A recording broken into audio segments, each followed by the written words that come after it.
Class 10 students, आजको यस भिडियोमा हामी अकाउन्ट विषयको ग्रुप ए का सबैभन्दा महत्त्वपूर्ण प्रश्नहरूको सजिलो र स्पष्ट सम्बोधन गर्न गइरहेको छौं।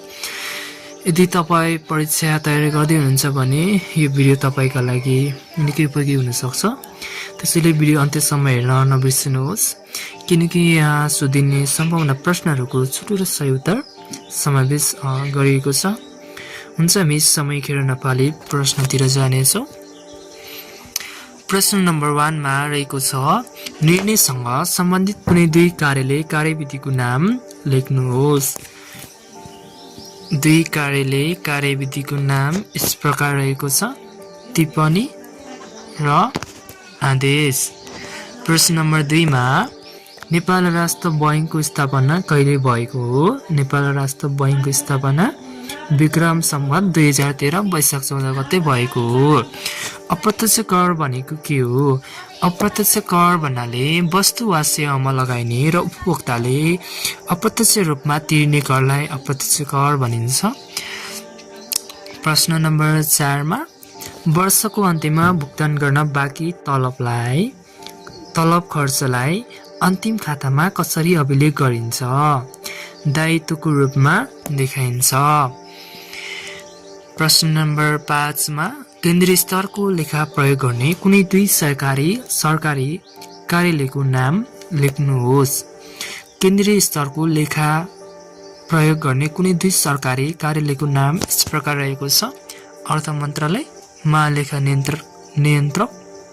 नियन्त्रक कार्यालय। राजस्व लेखा प्रणाली भनेको के हो?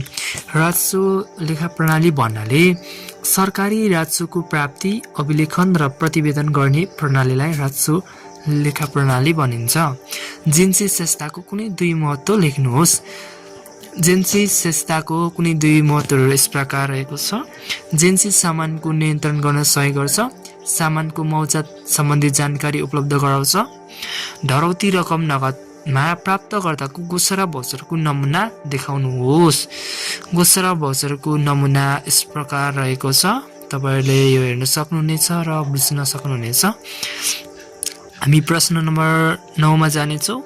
कोष भनेको के हो? कोष भन्नाले निश्चित उद्देश्यका लागि छुट्याएको रकमलाई कोष भनिन्छ। प्रश्न नम्बर 10 मा जानेछौँ।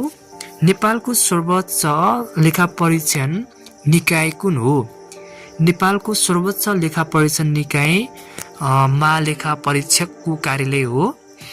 प्रश्न नम्बर 11 मा जानेछौँ। लेखापालनमा कम्प्युटरको प्रयोगले लागत नियन्त्रणमा कसरी सहयोग पुर्याउँछ?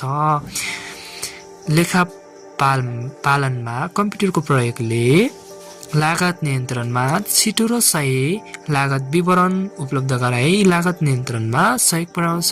छिटो र सही लागत विवरण उपलब्ध गराई लागत नियन्त्रणमा सहयोग पुर्याउँछ। आशा गर्दछु तपाईहरुले यस भिडियोबाट केही कुराहरू सिक्नु भएको छ र तपाईहरुलाई एक्जाममा यी प्रश्नहरू आयो भने तपाईहरुलाई सजिलो हुनेछ र